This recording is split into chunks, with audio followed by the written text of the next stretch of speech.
You ever plant a seed and accidentally raise a tiny goblin tree with a mind of its own? Yeah, same. Let's fix that. Today we're growing a pine bonsai from seedling to its final form in the informal upright Moyogi style. This is the full journey, from snipping the taproot to gently coaxing those classic bonsai curves. Are you guilty of skipping step 5? Let me know in the comments, and pick up your bonsai barn bonus at the end. Let's go. All right, picture this.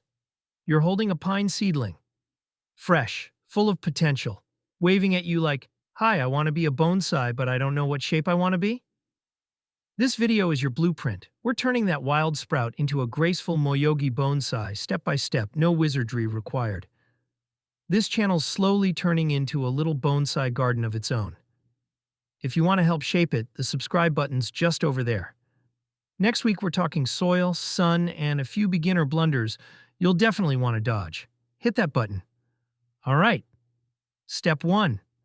Taproot removal. When your pine seedling is ready for its first pot, you'll want to cut off that long, stubborn taproot. Why? Because taproots go deep, not wide. And bonsai pots? They're basically elegant saucers. We're encouraging a shallow, radial root system, nabari, that hugs the surface, like a wise old tree clinging to a cliffside. Snip it clean. Don't flinch. The bonsai gods will nod in approval. Step 2. A little time passes. Side shoots start popping out like it's a garden rave. Here's the play. Remove the main central shoot. This tells your seedling, hey, time to spread the energy sideways, not skyward. Suddenly your tree starts behaving like a bonsai and not a rocket ship. It's weirdly satisfying. Like convincing a toddler to take a nap. Why not become a member for early access? And lots more bonsai guides. We'll see you there. Step 3. At the next repotting, maybe a year in, plant your tree at a slight angle. Why? Because straight lines are boring, and nature rarely uses a ruler. Angling the trunk sets the mood for a Moyogi-style. Informal, flowing, like a dancer mid-move. It gives the tree a sense of motion, even when it's just sitting there. A little tilt, calm, big drama. Step 4. Now your pine's branching out. Literally. This is where you start pruning alternate branches to avoid clutter and encourage space. Think, one branch left, one branch right, then one out the back. It's a basic bonsai rhythm. Kind of like tree jazz. Each cut creates room. Each space gives your tree character. This is the part where beginners either get excited or panic. You're going to be just fine.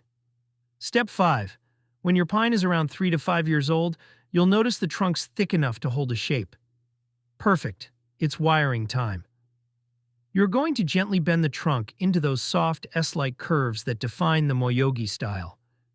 Each branch should be spaced naturally, never stacked or clumped. Imagine the tree reaching out in all directions like it's whispering secrets to the wind. Pro tip, don't overdo it. You're not making balloon animals. You're guiding a living sculpture. Step 6. Okay, here's the moment.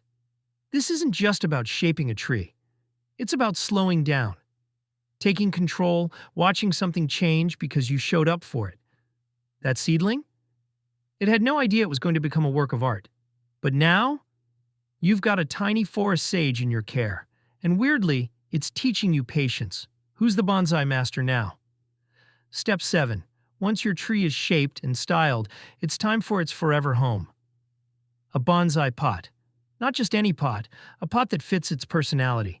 It should frame the tree, complement the trunk's flow, and give the roots enough space to breathe. This is the moment your pine stops being a project and starts being a bonsai. For our final tip on the Moyogi style, become a member and we'll reveal our top tip. Some folks swear by letting pines grow wild for 10 years before even touching them, but I say why not start styling earlier if it's healthy and ready? What do you think? Should we wait or shape early? Drop your take below. If you followed every step, you didn't just grow a tree. You grew trust. You made choices, you adapted, you waited, you encouraged. And all those tiny cuts and quiet decisions, they added up to something beautiful. That's the real lesson here. Bonsai isn't just about plants. It's about perspective. If you've stuck around this far, we're a fan of yours too. We're sending 2 good vibe bonsai barn bonus points that your tree will soak up through the soil, become enlightened, and maybe, just maybe, grow a single perfect back branch. See you next time.